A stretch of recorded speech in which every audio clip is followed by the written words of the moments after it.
in the years after the F-35 Lightning II first entered the sky, a strange rumor began circulating among Western analysts and military insiders. While many nations mocked the jet, calling it overpriced, overhyped, and too complex to survive real war, one country reacted very differently. China. Behind closed doors, far removed from television debates and internet memes, Chinese military planners treated the F-35 not as a joke, not as a flawed program, but as the single greatest threat to their strategy in the Pacific. They saw something others didn't. Something terrifying, something that forced them to rewrite entire war plans. To understand why, you have to go back to the moment the F-35 first appeared in Chinese intelligence reports. It was the early 2000s, and the People's Liberation Army Air Force was undergoing a massive transformation. China was modernizing faster than any nation in history. Factories were building fighters at unprecedented speed.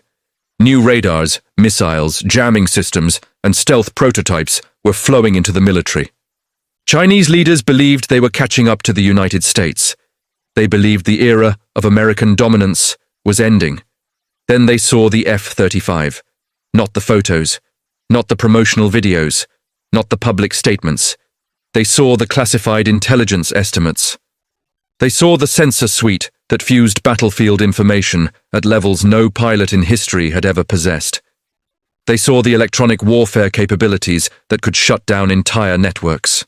They saw the stealth profile that made the aircraft nearly invisible to their defensive radars, and they saw something else, something that chilled even their highest-ranking commanders. The United States wasn't building a fighter jet, it was building a global air dominance network.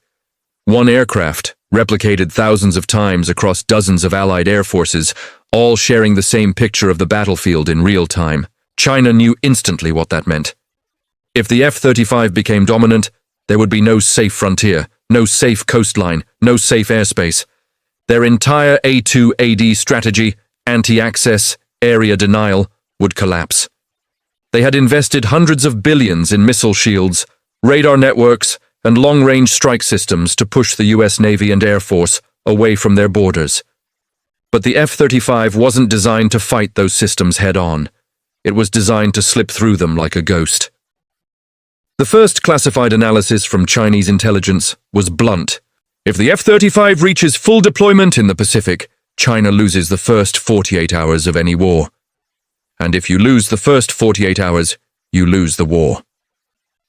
To fully understand this fear, imagine the F-35 from the Chinese perspective. The aircraft wasn't at all like the F-22, the air dominance monster that ruled the sky in pure combat. The F-35 was something more dangerous. It was a spy, a hacker, a sensor node, a missile battery, a command center, a strike aircraft, a stealth platform, a battlefield sniper, and a force multiplier so powerful it changed the entire geometry of modern war. China's most advanced radars could detect traditional fighters at long distance, but the F-35, flying low and cold, absorbed into the background clutter, arriving without warning, would appear too late to intercept. Chinese planners realized that they would not even know where the F-35s were until the damage had already been done. That knowledge led to the first major rewrite of China's war doctrine in 2 decades. The F-35's biggest weapon wasn't its radar cross-section or its missiles, it was fear. Because no Chinese commander could plan around something they couldn't see. Meanwhile, Western critics continued mocking the aircraft. They called it slow. They called it expensive. They called it a failed project. China quietly disagreed with all of them. They saw the F-35's true design, to detect everything, to survive anything, and to share its vision with every allied aircraft around it. For China, the most terrifying thing wasn't the F-35 alone. It was the idea of hundreds of F-35s flying together, linked by the world's most advanced network, watching every inch of the Pacific from Japan to Australia, from South Korea to the Philippines. Every movement of Chinese ships, submarines, or aircraft could be tracked. Every missile battery could be mapped, every radar position could be catalogued, every weakness could be exploited. The F-35 didn't just see the battlefield, it exposed it. And China hated the idea of being exposed. Their military doctrine depended on overwhelming secrecy, on surprise, on saturating the air and sea with missiles, drones, and fighters. They believed that quantity could crush quality, but the F-35 turned that philosophy into a trap. Because if the United States and its allies could see everything China was doing before the first shot was fired, then China's numerical advantage in aircraft, missiles, and ships became irrelevant. With a network of F-35s, the United States could strip away layers of Chinese defense like peeling an onion. The first layer, early warning radars. The second, missile batteries. The third, command nodes. The fourth, fighter air bases. Every piece of the puzzle China built for 20 years could be eliminated by the same aircraft Western critics claimed was a failure. China knew it. The US knew it. Only the internet didn't. As the aircraft entered service in Japan and South Korea, China began tracking every deployment. They watched F-35Bs land on amphibious ships in the Pacific. They watched F-35As integrate into exercises over the Sea of Japan. They watched F-35s conduct no-fly zone patrols near Taiwan. And with each movement, Chinese generals grew more uneasy. Because every deployment turned the Pacific into a battlefield, China could no longer predict or control. The moment that confirmed their worst fears came when Japan declared operational capability for its F-35 fleet. China had always been confident in its ability to overwhelm Japan with superior numbers and missile saturation. But now, with F-35s on Japanese soil, China's strategy collapsed. The aircraft could detect and intercept Chinese aircraft long before they approached Japanese airspace. Worse, they could penetrate deep into China's defensive layers without being detected at all. China had spent decades building the world's densest radar network. But the F-35 saw the gaps. It saw the seams. It saw everything. And China knew exactly how it would be used. The United States would never deploy the F-35 like a traditional fighter. It would deploy it like a surgical instrument, quietly, systematically, without warning. Chinese planners began referring to the F-35 in coded terms. They called it the ghost hunter. They called it the network killer. They called it the silent knife. But one internal nickname said more than all the others: the first-day weapon. Because China understood a harsh truth. The F-35 wasn't built for long wars. It was built to ensure those wars never happened. It was built to shatter China's opening strike. Its anti-ship missiles, its drone swarms, its surface-to-air defenses, its surprise attacks. Everything China counted on to win quickly would be neutralized by the same aircraft critics dismissed as slow and flawed. The F-35's biggest secret was not inside its engines or its software. It was inside its purpose. The aircraft was never designed to be a duelist. It was designed to erase the first phase of China's war plan, to blind them, to confuse them, to dismantle them. That was why China feared the F-35, not because it could dogfight, but because it could suffocate their strategy before the war even began. And deep inside Beijing, the leadership understood something else. Something far more terrifying. The F-35 was not just an American weapon. It was the new backbone of the world's strongest military alliance. If war erupted in the Pacific, China wouldn't face a single air force. It would face dozens of them. All sharing the same battlefield vision, all connected, all synchronized, all moving like one organism. One heartbeat, one network, one sky. And at the center of that sky would be the F-35 Lightning II, the aircraft that forced China to rethink everything it thought it knew about modern war. For years, Western analysts speculated about why China reacted so aggressively, so urgently, so loudly to the rise of the F-35. They pointed to politics, economics, propaganda. But none of those explanations captured the deeper truth. China did not fear the F-35 because of what it was. China feared it because of what it changed. It shifted the balance of the entire Indo-Pacific region before the first missile was ever launched. And for a nation whose strategy depended on shaping the first days of any conflict, that shift was catastrophic. China's war plan for decades relied on three pillars: saturate the skies with missiles, blind the enemy with electronic warfare, and overwhelm with numbers. This doctrine was designed not for a long war, but for a fast victory. A victory achieved in the first 24 to 72 hours before the United States could deploy its full force. But the F-35 introduced a fourth dimension into the battlefield, one China could not predict or counter: information dominance. The Raptor had already proven what next-generation stealth looked like, but the F-35 was different. It was not simply invisible. It turned the entire sky into a surveillance web, mapping every threat across hundreds of miles while remaining undetected itself. China recognized this immediately. Their analysts understood that while they had built impressive fifth-generation aircraft like the J-20, they had not built anything close to the F-35's sensor fusion, networking, or electronic warfare abilities. When the first J-20 prototypes flew, China publicly claimed it had surpassed the F-35. Privately, their own evaluations revealed the opposite. The J-20 had strengths, range, speed, altitude, but it lacked the F-35's invisible presence on the digital battlefield. It lacked something even more essential: allies. China faced a hard truth. The F-35 was not one aircraft. It was a swarm of nations. Every new country that purchased the Lightning II expanded the sensor web China had to fight. Japan, South Korea, Australia, Singapore, the United States itself. Even European nations like Norway and the Netherlands were deploying F-35s that could feed data into global networks. This terrified Beijing more than anything else, because it meant that in a future conflict, the first aircraft China encountered would not fight alone. Every F-35 would carry the eyes of the entire alliance. If one F-35 saw a target, every F-35 saw it. If one F-35 cracked open a radar network, every F-35 exploited the breach. China's tactical advantage depended entirely on deception, confusion, misdirection. The F-35 erased all three, one Chinese strategist wrote in a classified memo.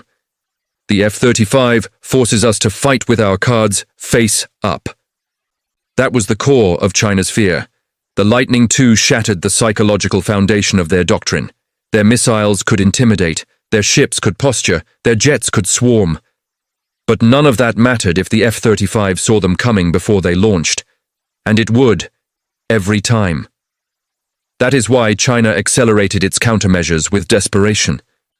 They invested heavily in quantum radar, hoping to defeat stealth. They built swarms of drones to hunt targets. They tightened their communication networks. They deployed more coastal air defenses. But none of these efforts changed the fundamental problem. The F-35 did not fight where China expected. It did not attack how China planned. It did not obey the rules China designed its defenses around. When the U.S. Marine Corps began deploying F-35Bs on amphibious assault ships across the Pacific, China panicked. These ships could move freely, unpredictably, blending into commercial traffic before launching stealth aircraft that China could not detect. Suddenly, the entire ocean became a launch platform. Then came the F-35C aboard aircraft carriers, integrating into the U.S. Navy's strike groups. China's carrier-killing missiles were designed to destroy carriers at long distance, but the F-35C's range and stealth blurred those boundaries. Carriers could stay farther away, strike more accurately, and disappear more easily. For China, the Pacific began shrinking, becoming smaller and more dangerous with every F-35 deployment. Then something happened that Beijing feared more than any U.S. action. South Korea declared its F-35A fleet fully ready. Japan expanded its buy to more than 140 aircraft, including plans to operate F-35Bs from its helicopter carriers. Australia integrated the jet into its expanding military structure. Every nation that bordered China's sphere of influence now had an aircraft that could see deep into China without being detected. That was the moment Chinese war planners realized the full magnitude of the threat. Their entire military strategy, built over decades, was decomposing in front of them. Their warships became vulnerable. Their missile silos became visible. Their fighters became predictable. The F-35 didn't need to fire a shot to achieve this. Its presence alone destabilized everything China relied on for deterrence. The next shock came during joint exercises. F-35s in Japan participated in training flights that simulated strikes on high-value targets. Chinese radar operators reported that the aircraft vanished repeatedly, reappearing only after destroying targets inside defended zones. Beijing dismissed these results publicly. Privately, they were furious, because they had reviewed their own data, and the data confirmed what the U.S. had known all along. China's defensive layers were not as dense as they believed. The F-35 cut through them like vapor. Even China's most advanced J-20 fighters struggled to track the Lightning II during simulated encounters conducted through neutral monitoring stations. But perhaps the most alarming realization for China came from a different direction entirely. Cyber warfare. The F-35 is not only a stealth jet, it is a flying supercomputer capable of electronic attacks, data extraction, and network infiltration. Chinese cyber defense planners recognized that in a conflict, the F-35 could map, penetrate, and exploit Chinese battlefield networks from inside their defensive perimeter. It could scramble communications, jam radars, mislead targeting systems, overload command channels.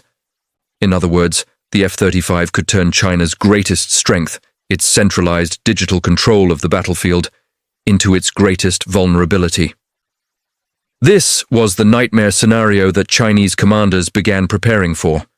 Because if the F-35 could paralyze the command structure, China would not be able to coordinate its massive missile salvos, its drone waves, its anti-ship weapons, its fighter squadrons. Everything would collapse at the moment when timing mattered most. China had spent years perfecting the opening strike of a future war. The F-35 threatened to erase that opening before it even happened. The final piece of the puzzle came when the United States revealed the existence of beast mode, the F-35's ability to carry an enormous number of bombs when stealth was no longer needed. China had believed the Lightning II was small, lightly armed, unable to carry enough firepower to threaten hardened targets. That illusion shattered instantly. The F-35 could enter a battlefield stealthy, destroy key defenses, download the entire battlefield picture, and then return loaded with weapons to demolish whatever remained. China's defensive rings were not built to withstand a jet that could be both invisible and heavily armed. They were built for older concepts, jets that were either stealthy or powerful, but not both. And so the fear grew deeper. Not because the F-35 was perfect, but because it was evolving faster than any weapon China had ever faced. Every year brought new software, new weapons, new networking capabilities. China realized that the F-35 was not a static platform. It was a growing organism, and organisms adapt. In Beijing's internal military briefings, the message became urgent. The United States had created something that threatened the core of Chinese strategy. The F-35's networked vision, stealth penetration, electronic warfare, and allied distribution created a threat so multidimensional that no single countermeasure could neutralize it. China could not outnumber it. China could not outrun it. China could not outmaneuver it. China could only fear it. By the time the first full squadrons of F-35s spread across the Pacific, China understood a truth they could never admit publicly. They were not facing a fighter jet. They were facing a system designed to dismantle their war plan from the inside out. And that system, the Lightning II, had already begun shaping the future of the Pacific before a single conflict erupted. As China continued expanding its military footprint across the South China Sea, its intelligence directors watched F-35 deployments with growing anxiety. Each new squadron represented another blind spot in China's defensive map. And the worst part for Beijing was that the jet did not even need to fly into Chinese airspace to disrupt their strategy. It could simply sit just outside their territorial lines, completely silent, gathering everything. No radar emissions, no detectable signature, just absorbing the entire electronic environment like a black hole. China had spent decades designing its defensive architecture to detect incoming threats, but the F-35 never behaved like an incoming threat. It behaved like an invisible observer. And in modern war, the one who sees first decides everything. Chinese military theorists realized that the F-35 was turning the Pacific into a transparent battle space. Submarines, previously China's greatest asymmetric weapon, became vulnerable. Surface ships, normally protected by layers of anti-air coverage, were suddenly exposed. Even mobile missile units hidden deep inland were at risk. The F-35 could silently track the heat signatures of launch vehicles, decode communication bursts between command sectors, detect electronic movement patterns, and identify mobile radar relay points that China thought were untraceable. Each Lightning II flight taught China something they did not want to learn. Their secrets were not secret anymore. And then came the moment that forced Beijing to accept a brutal truth. In a classified simulation run by the PLA, analysts tested China's missile saturation attack, the pillar of their first strike doctrine, against a coordinated F-35 network representing Japan, South Korea, Australia, and the United States. The results were devastating. The simulation revealed that before the first missile barrage could even reach its targets, F-35s would already be inside China's defensive layers, disabling key sensor nodes, jamming command links, feeding strike coordinates to Allied ships, and attacking high-value launch sites with precision weapons. China's missile waves depended on timing and synchronization. The F-35 fractured both. In the PLA's official report, one sentence stood out: "Our opening strike can no longer be guaranteed." For a military structure built entirely around dominating the first 48 hours of conflict, losing that guarantee was catastrophic. China's generals had studied the Gulf War, the Iraq War, and the 1999 conflict in Kosovo. They knew how quickly American air power could dismantle hardened defenses. China realized that for the first time, they were facing an adversary whose strength did not depend on distance. Traditionally, China believed that if they attacked quickly enough, destroying runways, ships, fuel depots, air bases, they could prevent the US from deploying power. But F-35 fleets already existed inside the region. They were permanently deployed in Japan, in South Korea, in Australia, on American carriers, and aboard amphibious ships moving constantly across the Pacific. The US no longer needed to surge power into the region. It was already there. And those forward-deployed F-35s could generate the entire picture of the battlefield long before China launched its first wave. The real fear came from the aircraft's ability to merge its vision with other platforms. F-35s could guide missiles from ships hundreds of miles away. They could coordinate with F-22 Raptors to eliminate threats China didn't even know existed. They could relay targeting data to submarines hiding beneath the ocean surface. They could share encrypted information with Allied ground forces and pass targeting coordinates to long-range strike aircraft beyond the horizon. China's strategy relied on isolating American platforms. But the F-35 destroyed isolation. It created a unified ecosystem of air, sea, land, space, and cyber, turning the Pacific into a single connected battle space. To China's frustration, their attempts to counter the Lightning II always hit the same limitations. They built radar systems designed to detect stealth aircraft, but the F-35's low observable design and passive sensing made it nearly invisible. They developed high-power jammers, but the Lightning II's electronics were more advanced. They invested in long-range anti-air missiles, but none could hit what they couldn't find. One Chinese general described it this way during a secret briefing: "The F-35 is not a jet. It is a doorway for the United States to enter our battle space." And that was exactly how Washington intended it, because the Lightning II represented the ultimate evolution of the American concept of air power. Don't just dominate the sky, dominate the information that controls it. As the F-35 program expanded, China began adjusting its propaganda tactics. State media mocked the jet relentlessly, calling it slow, clumsy, too expensive, too fragile. They produced videos claiming that China's Air Force could defeat it with ease. But behind the scenes, China accelerated the development of every system designed to counter stealth. They increased production of the J-20. They poured billions into radar upgrades. They funded AI-driven drone swarms. They expanded satellite monitoring systems. They ordered new runways, new shelters, new missile batteries, new early warning aircraft. They even restructured their chain of command. This wasn't the behavior of a nation confident in its strength. It was the behavior of a nation preparing for a threat it didn't know how to stop. When Chinese commanders analyzed how the F-35 would be used in a real conflict, they found something even more alarming. The F-35 did not need to destroy China's military to win. It only needed to sever communication. China's war machine was powerful, but brittle. It depended on coordination between thousands of missile platforms, airborne interceptors, naval units, and ground engines. If that coordination collapsed, even for a few minutes, the entire system would fall apart.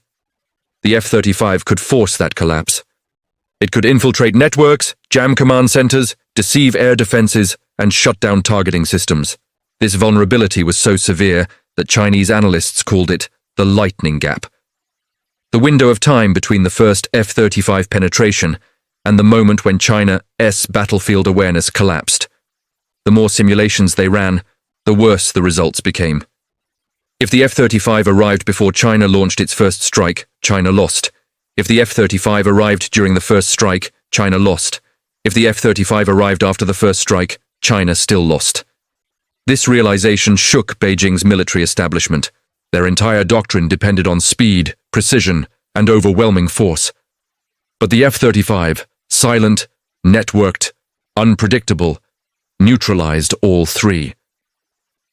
The final moment of clarity for China came from an unexpected place: satellite reconnaissance. During joint US-Japan exercises, F-35s disappeared simultaneously from Chinese early warning nodes, vanishing across multiple detection grids. This was impossible according to China's own radar models. No aircraft, not even an F-22, should have been able to disappear across such a wide network without triggering anomalies. But the Lightning II did. Chinese analysts reviewing the data said it felt like the aircraft had folded into the sky itself.